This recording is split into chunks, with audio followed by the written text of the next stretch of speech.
சரி சார். இந்த பெட்டிங் அப்படிங்கிறதே கொஞ்சம் சட்டப்பூர்வமாக தப்பான விஷயம். கண்டிப்பாக அது நீங்கள் ஒவ்வொரு தடவை பெட்டிங்கில் ஜெயிக்கும் போது அவங்க பண்ணுற சந்தோஷத்தில் அதை நீங்கள் அழுத்தமாக சொல்லாமல் விட்டுட்டீங்க.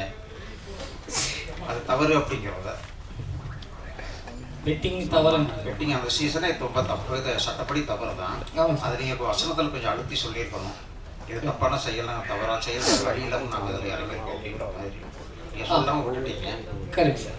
அதுதான் அவங்க கொஸ்டின் கேட்பாங்க சார். இந்த பெட்டிங் நம்ம பண்ணும்போது நீங்கள் அந்த அளவுக்கு நாலேஜ் இல்லை. அந்த வார்டன் கேரக்டர் வந்து சொல்லுவோம், நீங்கள் ஒன்றும் பெட்டிங்லாம் பண்ணல, நீங்கள் உங்கள் நாலேஜை ஷேர் பண்ணிக்கிறீங்க. கிரிக்கெட் நாலேஜ் உங்களுக்கு தெரிஞ்சதாக ஒருத்தர் யூஸ் பண்ணிக்கலாம். இந்த பசங்களோட அறிவு அவ்வளோதான். அந்த பெட்டிங் தப்புன்றது அவங்களோட அறிவு அவ்வளோதான். ஸோ அவனுங்க மூலியமா இது தெரிஞ்சிருக்கும். தப்புன்னு தெரியாமே பண்ணுறாங்கன்றது தான் உங்களோட ஐடியா சார். அது போதுமானதாக இல்லை அப்படிங்கிறது புரியுது சார். அந்த எழுதுனவர் இதை எப்படி டீட்டெயில் கலெக்ட் பண்ணார், ரொம்ப உள்ள இறங்கி செஞ்சுருக்காங்க சார். அதான் சொன்னேன், நவீனும் ஷியாம் சாரும் வந்து நவீன் வந்து அவர் லைஃப்பில் பார்த்த ரியல் இன்சிடென்ட்ஸ் அதெல்லாம் எனக்கு ஹெல்ப் பண்ணாரு. அப்புறம் சிங்கா சார் வந்து எனக்கு ஒருத்தர் ரெஃபர் பண்ணார். நாங்கள் போய் அவர்கிட்ட போய் ரிசர்ச் பண்ணோம். செய்யறதுனாலும் டீட்டெயிலாக ஒர்க்கிங் பாராட்டு புரியும். Thank you sir. அது நான் அடுத்த ப்ராஜெக்ட் என்ன தவறு திருத்திக்கிறேன் சார்.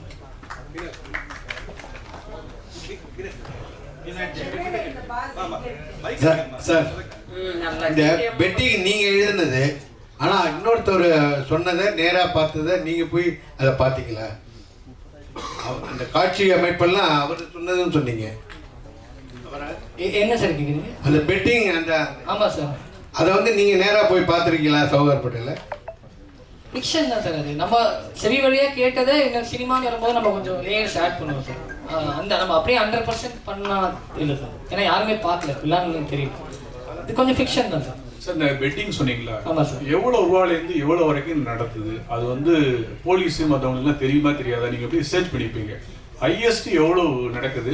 மெயினாக ஐபிஎல் நடக்குதா, மற்றது நடக்குதா? அது கொஞ்சம் டீட்டெயிலாக சொல்லுங்கள் சார். அதான் சார், இது நாங்கள் பண்ணது கம்ப்ளீட் ஃபிக்ஷன் சார். ஸோ என்னன்றது எங்களுக்கு தெரியும். பட் நான் கேள்விப்பட்டது இப்போது நியூஸில் பார்க்குறது ஒரே இப்போ நான் எனக்கு தெரிஞ்சவங்க விளையாடுவாங்க. கிரிக்கெட் மட்டும் இது கிடையாது. நீங்கள் அந்த பெட்டிங் ஆப்பில் இப்போ கூட நிறைய ஆப்ஸ் இருக்குது. பால் பை பால் பெட் பண்ணுங்க. ஃபுட்பாலுக்கு இப்போ நடந்துட்டு இருக்கு. ஸோ நான் ஒருத்தங்கிட்ட கேட்கும்போது வெறும் கிரிக்கெட் போயிடுச்சு தான் அவங்களோட இதில்.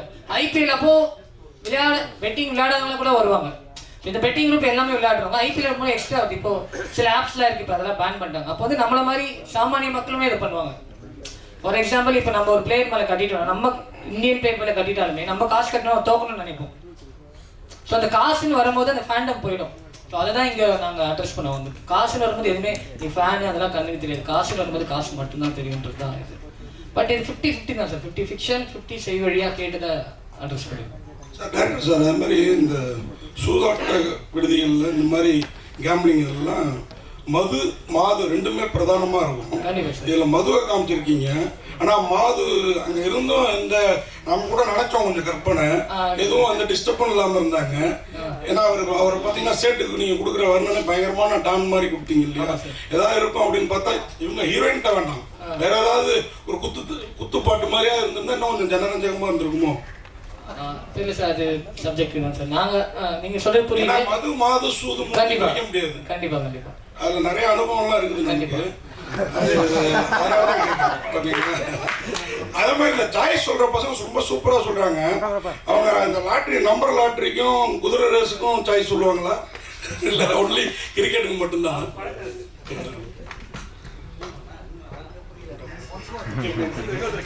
என்ன சாய்ஸ் சார் கேட்கல சார். இல்ல அந்த பெட்டிங்ல வந்து வந்து கிரிக்கெட் பிளேயர்ஸ் வந்து இதான் அடிப்பாங்க. சாரு சொல்றீங்களா? அவங்க எல்லாரும் ஆமா சார். அந்த மாதிரி மத்த சூதாட்டங்களுக்கும் அவங்க சாய்ஸ் சொல்லுவாங்களா அப்படின்னு? இல்ல சார், கண்டிப்பா உங்களுக்கு தெரியாது. அதே மாதிரி நீங்க வந்து எடுத்துக்கிட்ட சப்ஜெக்ட் ரொம்ப அழகா பண்ணீங்க. ஃபர்ஸ்ட் ஒரு 2 எபிசோட் மட்டும் ஸ்லோவா நான் வந்த மாதிரி இருந்தது. அதுக்கப்புறம் சம்பத் ராமா அவங்க வந்த பிறகு அந்த 5 எபிசோடும் வேற லெவல்ல இருந்தது. Thank you sir. உண்மையா வாழ்த்துக்கள்.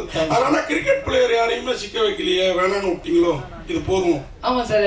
இது ரொம்ப லைட் வாட்சா பார்க்கணும் சார். ஜாலியா வந்து ஜாலியா பார்க்கணும். எதுக்கு ஒருத்தர் நம்ம இது பண்ணணும்? இதெல்லாம் ஜாலியா கேட்டேன். இப்போ 2 சீரியஸ் கொஸ்டின் ஒரே கொஸ்டின்ல கேட்டுறேன். இந்த ரூபாய் நோட்டில் வந்து இந்த பேர் எழுதி அந்த ஏதோ டயலாக் ஆக்சுவலா அது வந்து இந்த புது ரூபாய் நோட்டு வந்த பிறகு அந்த மாதிரி எழுதினா செல்லாது அப்படிங்கிற மாதிரி இந்தியாவில் வந்து அது நீங்க பண்றதுனால இப்போ வெப் சீரிஸ்லாம் கிராமத்துலயும் பார்க்க ஆரம்பிச்சிட்டாங்க. யாராவது அந்த மாதிரி எழுதுனா இப்போ ஹெல்மெட் போடாம படத்துல சீன் வச்சா இது பண்றாங்கல்ல, அது மாதிரி இந்த ரூபாய் மடிக்கிறதுலாம் இப்போ பின்னடிக்கிறதே விட்டாங்க. அந்த மாதிரி இது ஏன் அந்த மாதிரி ஒரு சீன் வைக்கிறீங்க அப்படின்றது. அப்புறம் இன்னொரு கேள்வி கேட்டேன், அடுத்து வெயிட்டிங் பண்றாங்க அதுக்காக தான் ஒரே நிமிஷம் கேட்டுறேன். அதே இதே பாயிண்ட் தான். அதாவது இந்த கேம்பிளிங் பத்தி டீட்டெயிலாக எடுத்திருக்கீங்களா? இதுல வந்து அந்த ரைட்டர் கேட்ட மாதிரி தான், ரைட்டருக்கு மட்டும் அனுபவம் அப்படின்னு சொன்னீங்க. ஆனால் நீங்களும் அந்த மாதிரி ஒரு, ஏன்னா அவ்வளோ டீட்டெயில் இருக்குது அதில், அது எப்படி பிடிச்சிங்க அதை மட்டும் அப்படியே சொல்லுங்க சார். அதான் சார், அவர் ஒரு 40% சொன்னார் சார். அவர் ஒரு விஷயம் அவர் சொன்னதில் நம்ம வைக்க முடியாது. நீங்கள் இன்னும் கேள்விகள் பயங்கரமாக வந்திருக்கு அவர் சொன்னதில் வச்சுருந்தா. ஸோ எதுக்கு ஆடியன்ஸ்க்கு எவ்வளோ தேவைன்றது நாங்கள் ஃபில்டர் பண்ணுவோம். நான் ஒன்று எழுதிட்டு வருவேன், ஷாம் சார் சொல்லுவார் இது இவ்வளோ போதும், இங்கே இது பண்ணணும். இப்போ நான் ஜென்ரலாக நான் கேட்டது எதுனா, நானும் விளையாடிருக்கேன். நான் இது விளையாடிருக்கேன்னா சில ஆப் இருக்குல்ல சார், 10 ரூபா போட்டாலே நம்ம அது பேர் இப்போ பேன் பண்ணிட்டாங்க, அதனால சொல்லலை. ஸோ அந்த ஆப்பில் நான் விளையாடும் போது நான் வந்து பயங்கர கிரிக்கெட் ஃபேன், சின்ன வயசுலேருந்து பார்க்குறேன். ஆனால் நானுமே காசு கட்டினதுனால அவன் தோக்கணும்னு நினைக்கிறேன். ஸோ அது எல்லாரும் சாமானிய மக்கள் கிரிக்கெட் தெரியாதும் கூட விளையாடுறாங்க. ஸோ காசு தான் அந்த ஒரு ஸ்போர்ட்ஸ் இது பண்ணணும் போது தான் அதில் கேட்டது. அப்புறம் இவங்க சொன்னது, நியூஸில் கேட்டது, ஜென்ரலாக ஐபிஎல் வரும்போது வர அந்த பெட்டிங் இது. ஸோ இதெல்லாம் சேர்த்து ஒரு ஃபிக்ஷனாக ஒன்று கிரியேட் பண்ணணும் சார். டேரக்டர் சார், இப்போ வந்து படம் பண்ணால் ஓடுது வேற விஷயம். ஆனால் வந்து புது முகத்தை வந்து செலக்ட் பண்ண காரணம் என்ன? ஏன்னா அந்த ப்ரொடியூசர் காசு தரலையா? ஏன்னா இப்பெல்லாம் வந்து இன்ஸ்டாகிராம் இருக்கவங்க மட்டும்தான், இன்ஃப்ளூயன்சருக்கு மட்டும்தான் படம் பண்ண கொடுக்குறாங்க, சான்ஸ் கொடுக்குறாங்க. ஏன்னா அவங்களோட ஃபாலோவர்ஸ் வந்து பார்க்கலான்ட்டு. ஸோ அது மாதிரி தான் கொடுத்தீங்களா இல்லை வேற மாதிரி ஏதாவது? சார் இப்போ நான் புதுமுகம் தான் சார். என்னை நம்பி ஒருத்தர் கொடுத்தாரு சார், என்னை நம்பி அவர் கொடுத்தாரு. அதான் சார், இன்ஸ்டா ப்ராப்ளம் அப்படிலாம் பார்க்குறீங்க. நடிச்சிருந்தீங்கன்னா ஒரு இன்ஸ்டா ப்ராப்ளம் மாதிரி நடிச்சிருக்க மாட்டாங்க. அது நான் ஷூராக சொல்லுவேன் சார். ஒரு இன்ஸ்டா ப்ராப்ளம் ஆர்டிஸ்ட் மாதிரி 3 பேர் நடிக்கலாம் நான் நம்புகிறேன். தெரியல இன்ஸ்டாலும் அதே நம்ம ரொம்ப தப்பாகவும் சொல்லக்கூடாது. அவ்வளோ ஈஸி இல்லை சார். ஒரு இன்ஸ்டா வீடியோவை நம்ம வந்து இவ்வளோ பேர் இப்போ அவ்வளோ இன்ஃப்ளூயன்சர் ஆகிட்டாங்க. அவ்வளோ பேர் நீங்கள் திறந்தா அதை ஒரு ஹிட் பண்ணுறது அவங்க வந்து ஒன் மினிட்னாலும் அவங்க அவ்வளோ உழைப்பு போடுறாங்க. வீடியோ பார்த்தா அவங்களுக்கு தெரியும். வெறும் இன்ஸ்டா இன்ஃப்ளூயன்ஸாக வைக்கிறீங்கன்னா ஆடிஷனே பண்ணியிருக்க மாட்டேன். ஸோ அவ்வளோ பேர் நான் ஆடிஷன் பண்ணேன். அது இல்லை சார், 100% இல்லை சார். அதெல்லாம் 3rd 4th இருக்காங்க சார். அது வந்து இப்போ நிறைய பேர் நம்ம நினைக்கிறாங்க ஆர்டிஸ்டாக என்ன சொல்கிறாங்க, நாங்கள் இன்ஸ்டாவில் இல்லைனாலும் எங்களை செலக்ட் பண்ணலையாங்க. அது 100% இல்லை சார். ஒரு இது அமையணும்னா நிறைய இருக்குது சார். இப்போ மழை வரணும்னா எல்லாமே சேரணும் சார், அப்போ தான் மழை வரும். ஸோ அந்த ஃபேக்டர்ஸ் எல்லாம் சேராதனால தான் வருது. ஸோ அவங்கள அவாய்ட் பண்ணணும் இல்லை. அண்ட் இல்லை ஆடிஷன் பண்ண நிறைய பேர் நல்லா பண்ணாங்க. ஸோ நான் சில பேர் கார்த்திகேயன் ஒருத்தர் நல்லா பண்ணார். ஸோ டேட் கிடைக்காதனால அவர் பண்ண முடியல. பிஜே பிரத்துன்னு ஒருத்தர் பண்ண நல்லா பண்ணார், ஆனால் டேட் கிடைக்கல. சரண் ஒருத்தர் பண்ணார், அவரு டேட் இஷ்யூ. ஸோ நிறைய இது இருக்குது சார். பட் ஆனால் நமக்கு எது கிடைக்குதோ அது பெஸ்ட்டாக தான் கிடைக்கும் நான் நம்புவேன். லேட்டாக கிடைச்சாலும் பெஸ்ட்டாக தான் கிடைக்கும் நம்புவேன். ஸோ எனக்கு பெஸ்ட்டாக கிடைச்சாங்க. ஸோ இருக்கிறது எங்களுக்கு நான் இன்ஸ்டா இவங்க இருக்காங்க. இப்போ வைபவெல்லாம் இன்ஸ்டாலாம் கிடையாது. அவர் இன்ஸ்டா எப்படி யூஸ் பண்ணே தெரியாது, அது சொன்னார் பாருங்க. ஸோ இன்ஸ்டா வந்து ரீசன் இல்லை sir. End of the day acting தான்.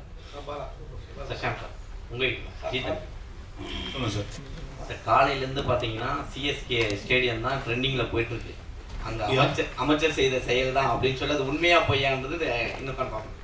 அப்படி இருக்கும்போது அந்த செய்தி கேட்டதுக்கு பிறகு தான் இதை வெளியிடணும் அப்படின்னு ஒரு ஐடியா எடுத்தீங்களா? ஏன்னா அது பயங்கரமாக பார்த்தீங்கன்னா எரியுது. புக் பண்ணி 2 நாள் ஆச்சு நினைக்கிறேன். ஸோ நடந்து தெரிஞ்சிருக்க வாய்ப்பே கிடையாது. தியேட்டர் புக் பண்ணிய இல்லை சார், நீங்கள் சொன்னதே எனக்கு இப்போ தான் தெரியும், தெரியும் தெரியாது. சரி, இன்னொன்று இந்த G5 வந்து பெரிய படம் ஒன்று வாங்கி பிளாக் பண்ணி வச்சுருக்கீங்க, விஜய் சார். ஸோ அப்படி இருக்கும் பொழுது ஜி வந்து வெறும் வெப் சீரிஸாக தள்ளிட்டு இருக்கு. எப்போ பெரிய படத்தில் இறங்க போகுது? இல்லை சார், ஜீன்றது பல விஷயங்களை பண்ணுற கம்பெனி. படங்களும் பண்ணுறோம், வெப் சீரிஸ் தனியாக பண்ணுறோம், நான் ஃபிக்ஷன் ஷோஸும் பண்ணுறோம், வெரைட்டியாக பண்ணுறோம். நான் வெப் சீரிஸ் பண்ணுறதுக்காக நான் நியமிக்கப்பட்டிருக்கேன்.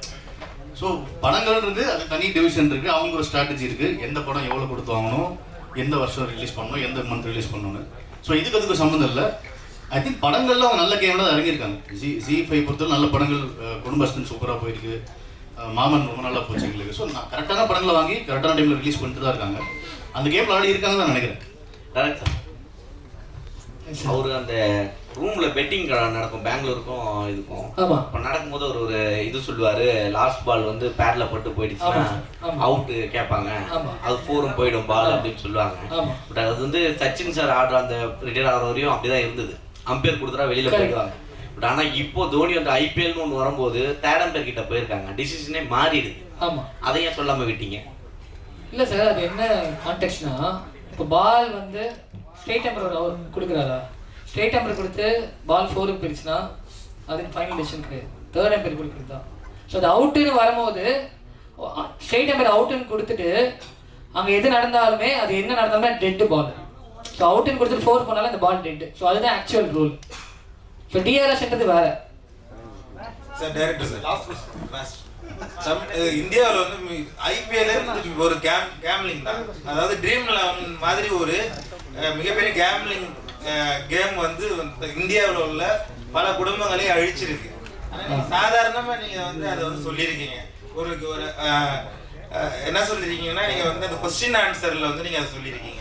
அது நீங்கள் ஏன் அதை வந்து அந்த அந்த ட்ரீம் 11 ஏன் கையில் எடுக்காது, நீங்கள் இதை கொஸ்டின் ஆன்சரை கையில் எடுத்தீங்க?